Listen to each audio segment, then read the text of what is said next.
Halo teman-teman semuanya, perkenalkan nama saya Grace Biola Sinambela dengan NIM 2209511047. Nah,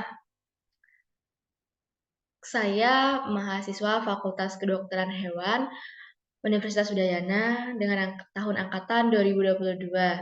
Kali ini saya akan membuat video untuk menyelesaikan penugasan saya, yaitu penugasan case based learning mata kuliah ilmu penyakit bakteri dan jamur. Nah, sebelumnya saya akan membahas mengenai suatu penyakit yang disebabkan oleh bakteri kolibasilosis seperti yang kita lihat pada layar. Nah, teman-teman semua kan udah pada tahu tuh, udah ada yang pernah dengar belum apa itu bakteri kolibasilosis? Nah, bagi teman-teman yang sudah tahu, mari kita simak, dan bagi teman-teman yang belum pernah mendengarkan, mari kita simak juga bersama-sama. Yang selanjutnya itu, apa sih kolibasilosis itu? Kolibasilosis ini merupakan penyakit yang disebabkan oleh bakteri Escherichia coli atau yang kerap kita sering dengar itu bakteri E. coli yang merupakan organisme yang umumnya ditemukan dalam sistem pencernaan. Tapi kalau E. coli ini berjumlah normal pada sistem pencernaan itu tidak bersifat patogen, tapi yang berjumlah berlebihan, maka E. coli ini dapat menjadi patogen dan menyebabkan berbagai masalah kesehatan, termasuk kolibasilosis. Nah, E. coli yang patogen ini gimana sih? Nah, menurut Ley dan Hastowo tahun 1992, E. coli yang menyebabkan patogen itu atau yang menimbulkan penyakit itu adalah E. coli yang memiliki antigen adesif dan memproduksi enterotoksin. Yang dimana kolibasilosis ini juga bisa menyerang atau menjangkit hewan-hewan ternak seperti sapi, kambing, dan domba. Infeksi ini dapat menyebabkan kerusakan pada saluran pernapasan dan saluran pencernaan. Jadi tidak hanya menyerang pencernaan ya teman-teman, tetapi menyerang saluran pernapasan juga. Jadi jangan salah sangka. Nah, penyakit yang disebabkan oleh bakteri ini juga dapat menyebabkan kematian loh, tetapi bila tidak diobati dengan tepat. Dan bila terjadi angka kematiannya tinggi dapat merugikan para peternak juga.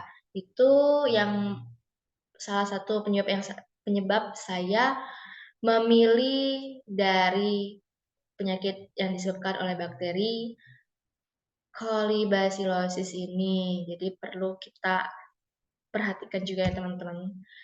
Sebelum kita lanjut lebih dalam, kita harus mengetahui tentang morfologi dan sifat dari biakan E. coli ini.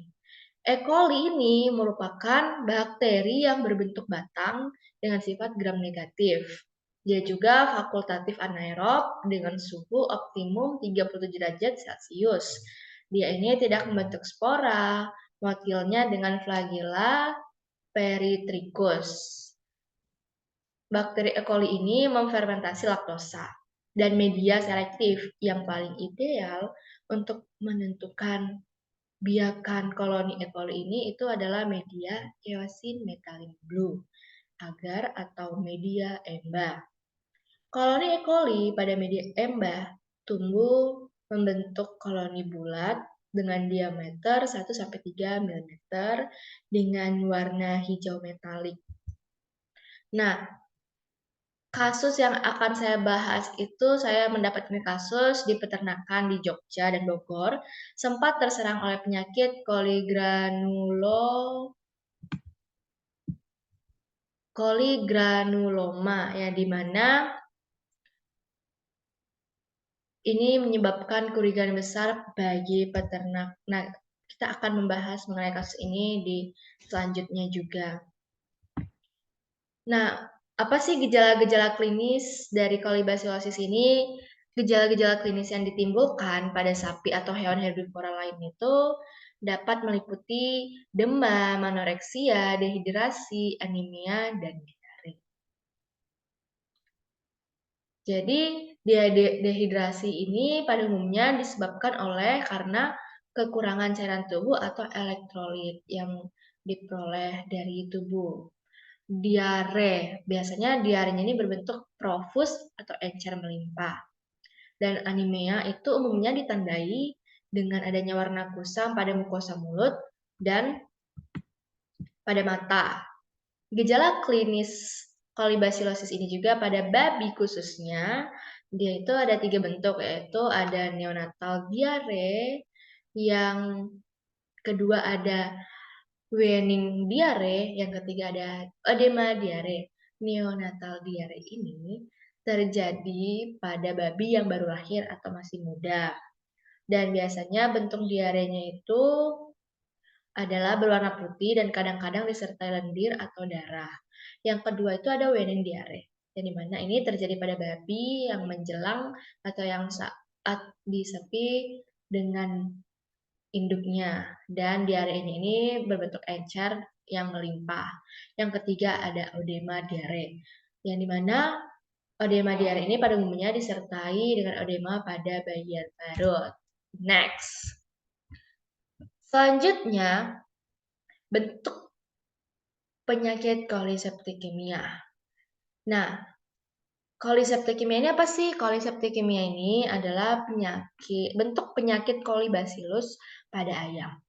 Jadi, penyakit-penyakit yang disebabkan oleh kolibacillus itu pada ayamnya disebut dengan koliseptikemia, yang dimana penyakit-penyakitnya itu satu ada PEK, ada neonatal koliseptikemia, ada penophthalmitis, ada meningitis, ada koligranuloma, ada ompalitis, ada seluitis, ada salpingitia. Itu dia penyakit-penyakitnya. Next, cara penularannya. Bagaimana sih cara penularannya? Bagaimana bakteri ini dapat berpindah dari hewan A ke hewan B? Itu perlu kita mengetahui juga gimana cara penularannya. Yang pertama,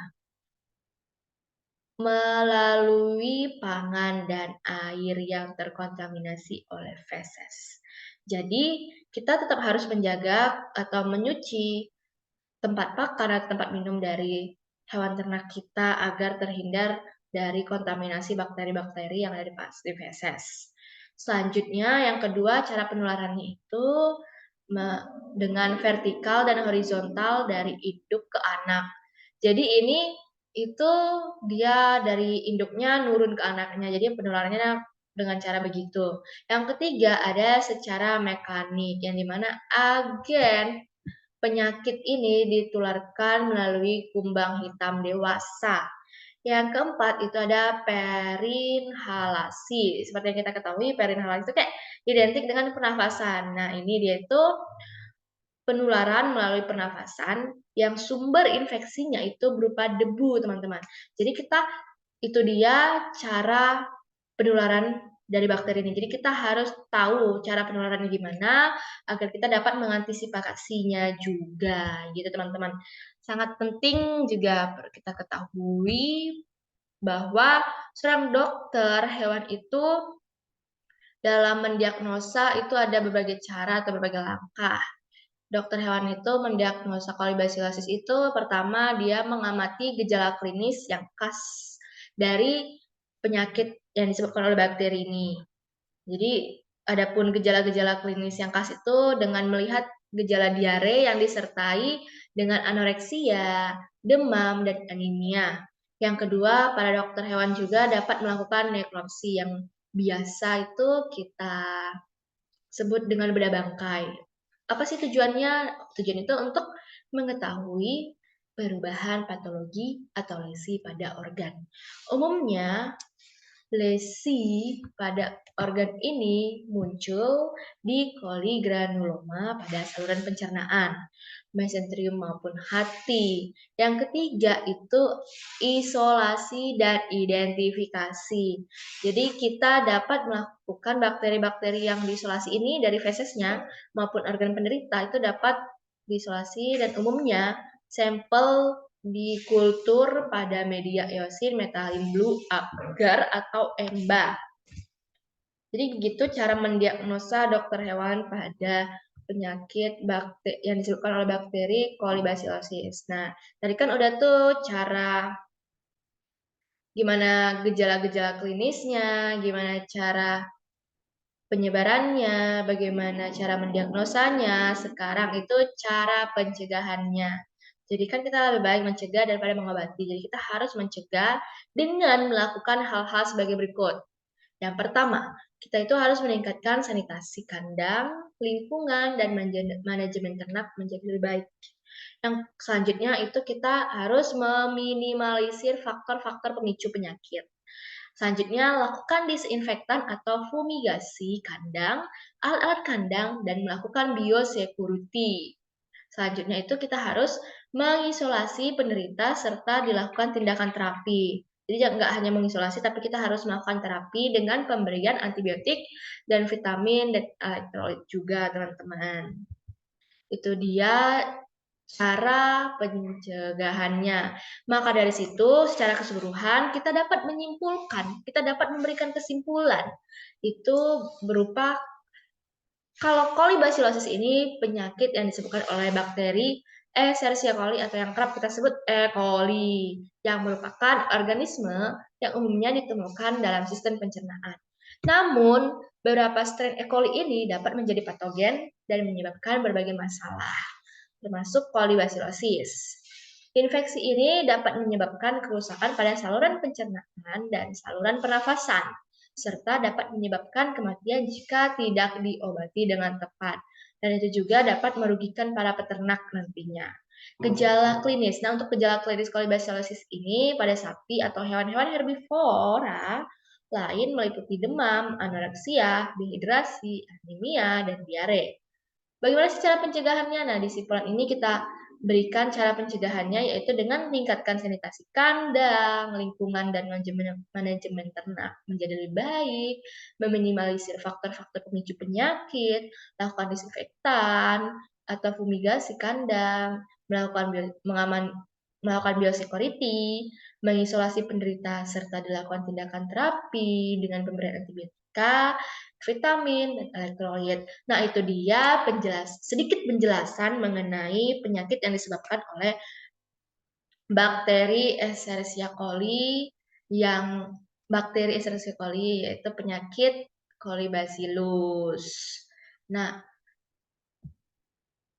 Colibacillus ini pasti sering kita dengar di kehidupan kita sehari-hari, dan itu dia materi atau pembahasan yang dapat saya berikan. Sekian dari saya ucapkan terima kasih, dan saya tutup dengan Pak Santi, Om Santi, Santi Om. Wassalamualaikum warahmatullahi wabarakatuh.